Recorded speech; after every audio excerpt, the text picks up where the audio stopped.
Hello everyone, thank you so much for watching. Before you do anything else, go ahead and subscribe and activate those notifications by clicking on the bell icon below. So it's been a while since we've done a drawing tutorial and I'm always wanting to learn about new artists. And the one we're doing today, I knew of his existence, I knew the name, I had seen a couple of his images, but I really don't know anything about Amadeo Modigliani. I actually had to research how to pronounce his name. It has a G, but it's not silent, but it's not enunciated.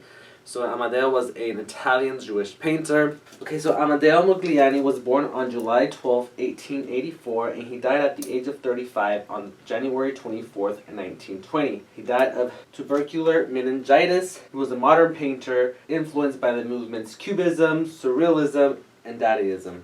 He was born in Livorno, Italy, but I'm captivated by his work, the elongated necks, and the faces. There's something very aesthetic pleasing with his work, in my opinion, and I do see the Picasso references, and maybe that's why I'm drawn to his work, is because I'm a huge Picasso fan. So today we're gonna draw this one right here, and let's get started. All you need is a pencil and a paper. I've already made some preliminary lines just so I don't mess up. If I go too fast, just throw me down and pause me. Alright, so I always like to start with the eyes. So the eyes, you kind of figure out where half of the paper is, and half of that half, I guess, is where our eyes would go. So it's kind of at an angle. They're not straights, so you're going to have to angle them up. This one's lower than this one. So you're just going to draw like a sad face, and then another sad face. And it looks like the Sharpie doesn't work. So the smart thing would be to throw them away, but I always put them back because I always feel like, okay, I'm going to have to use it for something, or I need a Sharpie that doesn't work that well. So her eyes are closed, so you're just going to come and draw a line underneath.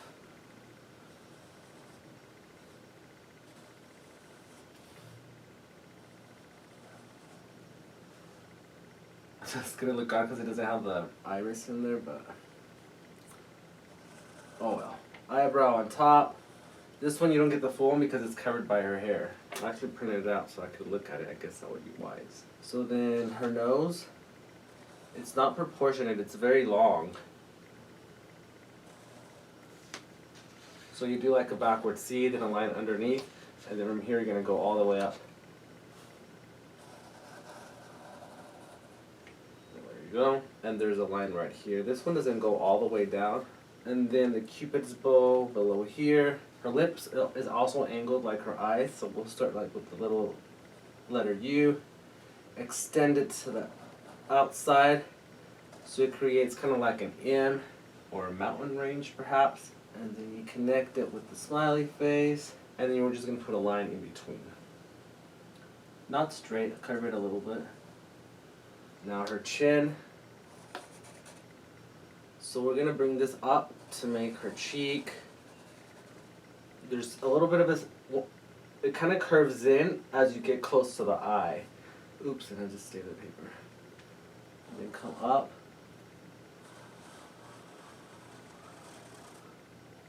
We're not going to do this side because we have to draw in her hair. Here you bring this up to connect. Now here we're going to draw her hair, so just make just organic like curves or what have you to give the impression of hair. It doesn't have to be perfect. You can make it your own, take some artistic liberties. And we're kind of going to do the same thing all the way around until we get to the other side. Just because her hair is kind of wavy or curly, so you can just pretty much go how you feel. How you feel your hand is directing you.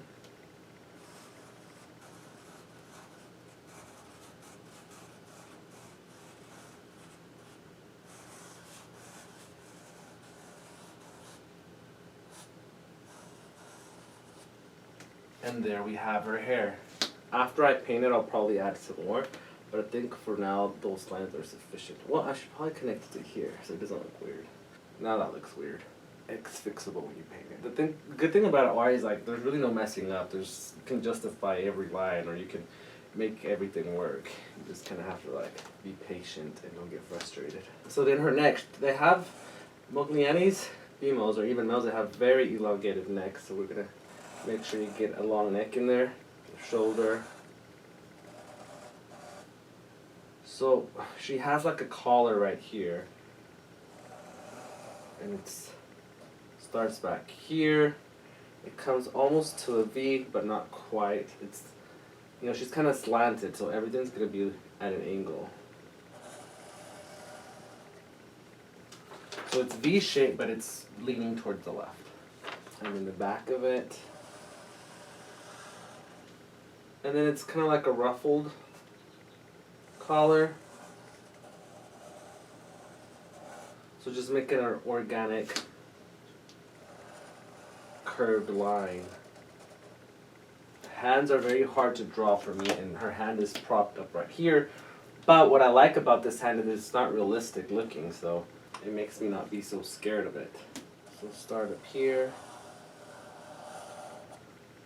Kind of like where her neck is at. I mean her chin. And then it's kind of like this, so you only see this part of your finger. So here's one. It's kind of like an L, L, another L, and then the pinky. That one's like actually extended because it comes out lower.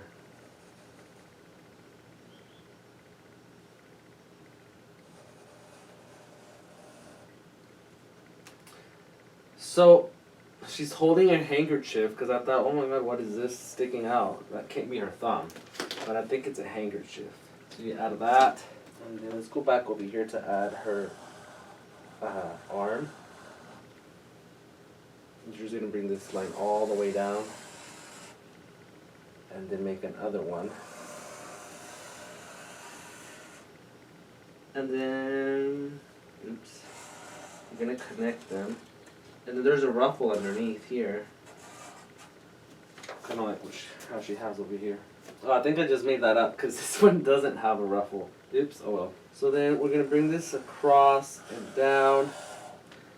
Her arm is resting like on a chair. There's this part of her dress. Now since her arm is leaning on this chair, this goes up, or that's part of her chest, what have you. Bring this down. And then her legs are crossed. So you have like this bound here, which is wearing a dress. So you don't see the leg. Here is the chair. It goes from, you know, wide to smaller. There's this like circular part. And the chair's not I mean, it's the lines aren't very defined. It's kind of messy actually. Like two lines that way, goes up. Same thing, like a little round part, and then a rectangular shape, and it's kind of crooked, I guess. Triangle shape there, that's where her arm is resting. Another part of the chair.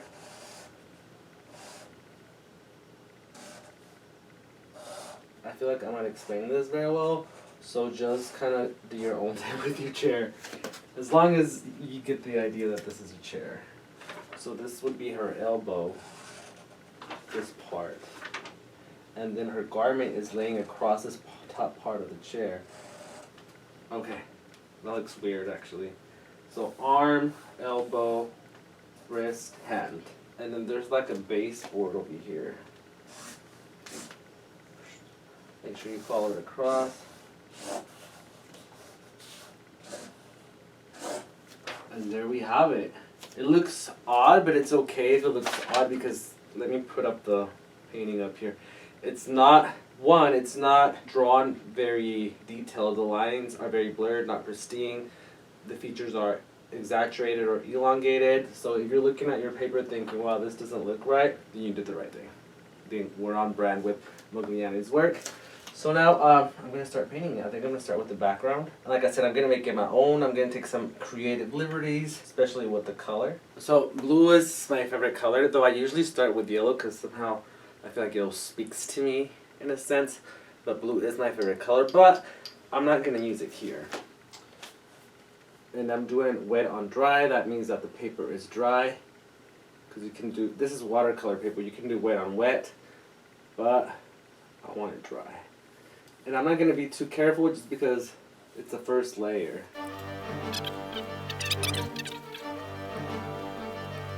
Now I want a lighter shade, so I just added more water to this to dilute the color. Now the thing is with water paper, if you brush it too much, it starts to like get damaged, so you kind of have to be generous with how many strokes, brush strokes you use. I mean, not generous. Opposite of generous. You want to limit them. Oh wow, you love it.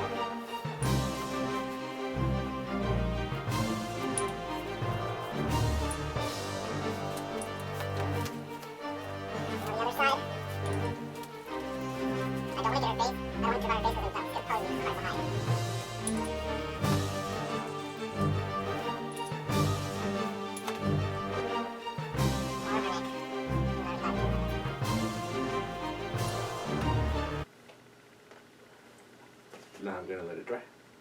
This is now dry, yeah. A little moist. So now I'm coming with a darker blue to layer it. So I know that it's gonna be black, so I'm gonna test it here just to see how intense it is. I like it, I like it.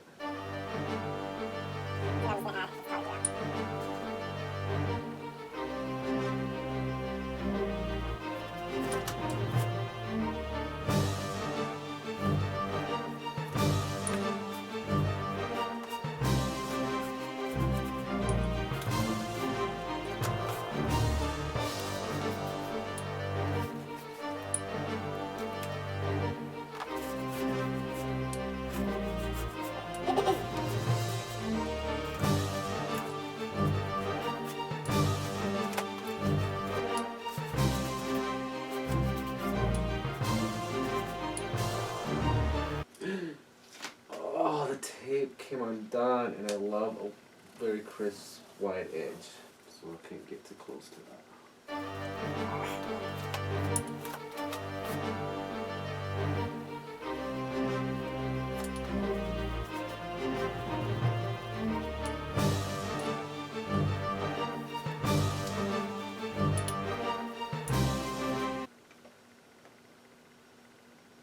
There goes my deposit. I think I got carried away with the purple, but we'll make it work. I'm all about, you know, taking creative liberties and such, so I'm making these lines in the hair, kind of like hair lines, and just randomly creating a pattern. So I'm going to do that throughout the hair, and I'm just using a Prismacolor marker, or an orange one, because I want her hair to be reddish orange. And then just adding lines wherever it seems appropriate. Add a curl. Well, yeah, I'm going to do that all throughout. I wasn't going to use yellow, but it just didn't feel right. So I'm going to use it as an what's it called? Undercolor painting. And I accidentally got purple there, but oh well. Yellow is the color of my hair, I need to get it in there.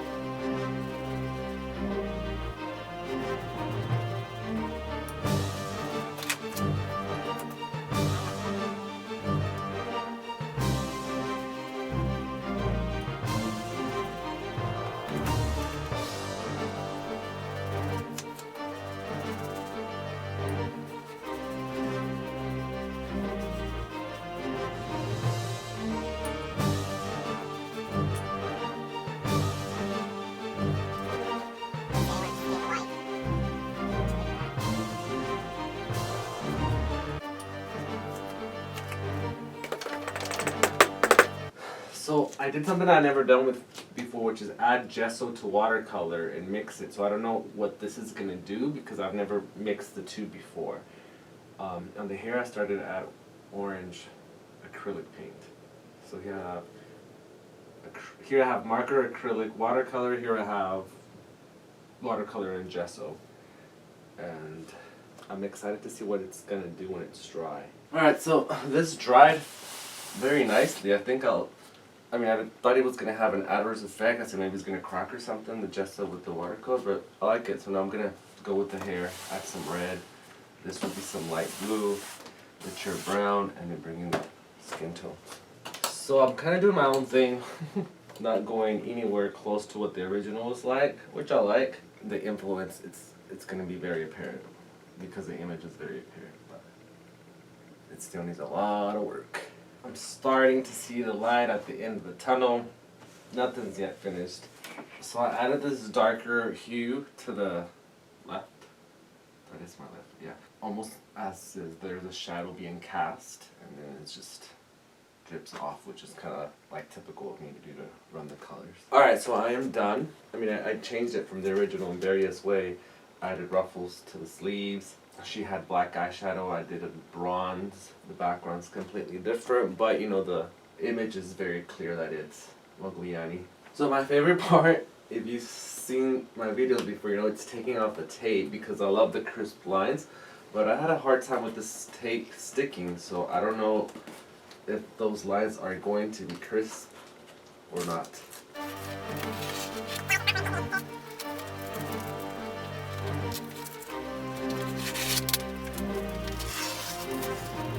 But now I'm gonna put it in a frame because I feel like it's gonna make it that much better versus hanging on the back of this cardboard.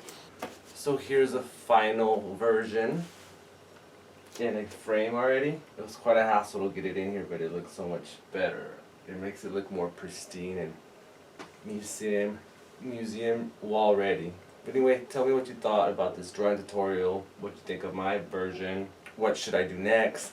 Leave it all in the comments. Please make sure to subscribe and activate those notifications by clicking on the bell icon.